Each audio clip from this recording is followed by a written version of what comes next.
Mule Maang ಮತ್ತೆ ದೋಕ್ಯುಂಗ್ನ ಬಿಟ್ಟು ಎಲ್ರೂ ಮಾಯ ಆಗ್ತಾರೆ. ಮ್ಯೂಲ್ ಮಾಂಗ್ ದೋಕ್ಯುಂಗ್ಗೆ ಕೇಳ್ತಾನೆ, ಇದು ನಿನ್ ವಿಷ. ಆದ್ರೆ ಆಗ್ಲೇ ಅಲ್ಲಿ ಎಲ್ರೂ ವಾಪಸ್ ಬಂದ್ಬಿಡ್ತಾರೆ.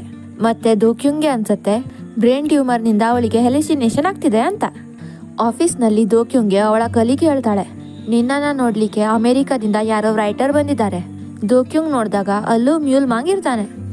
ಮ್ಯೂಲ್ ಮಾಂಗ್ ದೋಕ್ಯುಂಗ್ನ ಮೈಂಡ್ ರೀಡ್ ಮಾಡ್ತಿದ್ದ. ಅದು ಗೊತ್ತಾದಾಗ ದೋಕ್ಯುಂಗ್ಗೆ ತುಂಬಾ ಸಿಟ್ಟು ಬರುತ್ತೆ. ಮತ್ತೆ ಅವಳು ಮ್ಯೂಲ್ ಮಾಂಗ್ಗೆ ಅವಳ ಮೈಂಡ್ ರೀಡ್ ಮಾಡಬೇಡ ಅಂತ ಹೇಳ್ತಾಳೆ.